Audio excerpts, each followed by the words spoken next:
Halo, selamat datang kembali di channel News Viral Indonesian. Di tengah memanasnya situasi geopolitik di Timur Tengah, perhatian dunia kini tidak hanya tertuju pada konflik yang terjadi, tetapi juga pada bagaimana cara konflik itu dijalankan.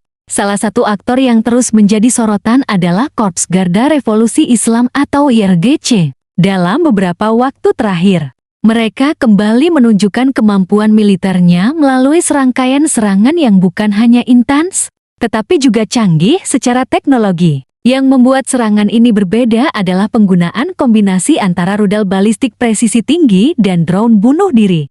Ini bukan sekadar peningkatan kekuatan militer biasa, melainkan sebuah perubahan pendekatan dalam strategi perang modern. Pertanyaannya, seberapa besar dampak teknologi ini terhadap medan pertempuran saat ini, dan apakah ini menjadi tanda bahwa masa depan perang akan didominasi oleh sistem seperti ini? Mari kita bahas lebih dalam. Dalam beberapa laporan terbaru, IRGC disebut melancarkan serangan ke sejumlah target strategis di kawasan. Target-target tersebut meliputi fasilitas militer, infrastruktur penting, hingga titik-titik yang memiliki nilai taktis tinggi. Namun yang paling menarik bukan hanya pada targetnya, melainkan cara serangan itu dilakukan. Alih-alih mengandalkan satu jenis senjata, IRGC menggunakan strategi kombinasi atau yang sering disebut sebagai combined strike. Mereka meluncurkan rudal balistik dalam waktu bersamaan dengan drone kamikaze. Tujuan dari strategi ini sangat jelas: membingungkan sistem pertahanan lawan, memecah fokus radar, dan membuka celah agar sebagian serangan dapat menembus pertahanan. Bayangkan sebuah sistem pertahanan udara yang harus menghadapi objek berkecepatan sangat tinggi dari atas, sekaligus puluhan objek kecil yang datang dari berbagai arah dengan kecepatan lebih rendah. Ini menciptakan tekanan besar pada sistem pertahanan, baik dari segi teknis maupun biaya. Sekarang kita masuk ke salah satu komponen utama, yaitu rudal balistik. Iran telah lama dikenal memiliki program pengembangan rudal yang cukup maju. Beberapa jenis rudal yang sering disebut antara lain IMAD, Qiyam, dan Khorramshahr. Rudal-rudal ini bukan lagi sekadar senjata dengan lintasan jatuh bebas seperti generasi lama. Mereka telah dilengkapi dengan teknologi navigasi yang jauh lebih canggih. Salah satu kunci dari efektivitas rudal modern Iran adalah tingkat presisinya. Dengan menggunakan sistem navigasi seperti Inertial Navigation System atau INS, rudal dapat mengarahkan dirinya menuju target dengan akurasi yang tinggi, bahkan tanpa bergantung sepenuhnya pada sinyal eksternal. Dalam beberapa kasus, teknologi ini juga dikombinasikan dengan pembaruan data di tengah penerbangan. Selain itu, rudal balistik memiliki kecepatan yang sangat tinggi, terutama saat memasuki fase akhir menuju target. Kecepatan ini membuat waktu reaksi sistem pertahanan menjadi sangat terbatas. Beberapa varian bahkan memiliki kemampuan manuver di fase terminal yang membuatnya semakin sulit diprediksi dan dicegat. Jangkauan rudal ini juga tidak main-main. Beberapa di antaranya mampu menjangkau ribuan kilometer, memungkinkan Iran untuk menargetkan wilayah yang sangat luas tanpa harus memindahkan pasukan secara langsung.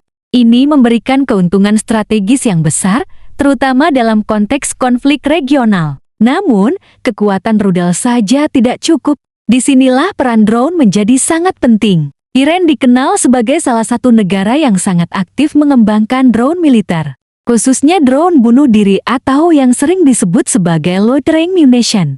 Salah satu contoh yang paling dikenal adalah Shahed 136 serta Sri Ababil. Berbeda dengan rudal, drone ini dirancang untuk terbang lebih lama di udara. Mereka dapat berkeliaran di area tertentu sambil mencari target yang tepat sebelum akhirnya menghantam dengan membawa bahan peledak. Konsep ini memberikan fleksibilitas yang tidak dimiliki oleh rudal balistik. Yang membuat drone ini sangat efektif adalah kombinasi antara biaya rendah dan dampak yang signifikan. Dibandingkan dengan sistem pertahanan yang mahal, drone ini bisa diproduksi dalam jumlah besar dengan biaya yang jauh lebih murah. Ini memungkinkan strategi yang disebut sebagai swarm attack atau serangan kawanan. Dalam skenario ini, puluhan hingga ratusan drone diluncurkan secara bersamaan menuju target. Sistem pertahanan lawan akan dipaksa untuk menembak jatuh sebanyak mungkin objek, yang tentu saja menguras amunisi dan sumber daya. Dalam kondisi seperti ini, sangat mungkin beberapa drone berhasil lolos dan mencapai target. Selain itu, ukuran drone yang relatif kecil dan profil terbangnya yang rendah membuatnya lebih sulit dideteksi oleh radar konvensional. Ini memberikan elemen kejutan yang sangat berbahaya dalam medan perang. Jika kita melihat kedua sistem ini, rudal balistik dan drone, maka jelas bahwa kombinasi keduanya menciptakan tantangan baru bagi sistem pertahanan modern. Sistem seperti Iron Dome atau Patriot memang dirancang untuk menghadapi ancaman udara, tetapi mereka memiliki keterbatasan ketika harus menghadapi serangan dalam jumlah besar dan dari berbagai jenis sekaligus. Efektivitasnya bisa menurun.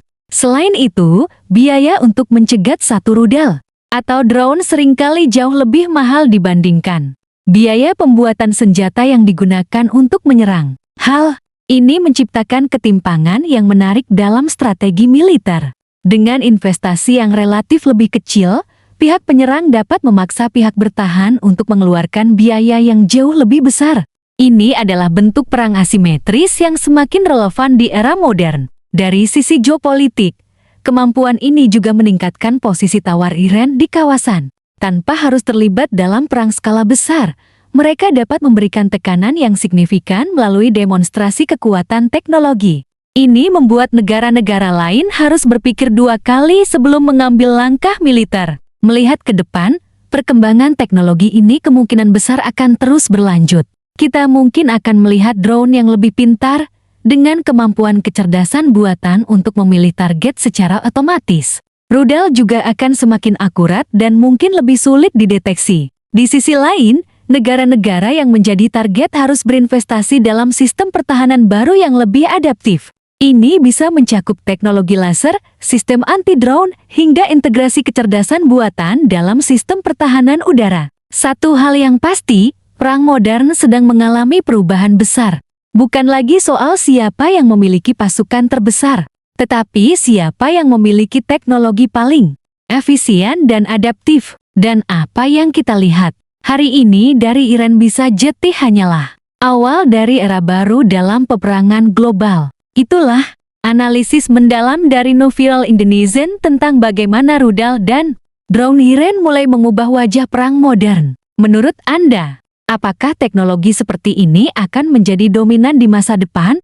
Atau justru akan memicu perlombaan senjata yang lebih berbahaya?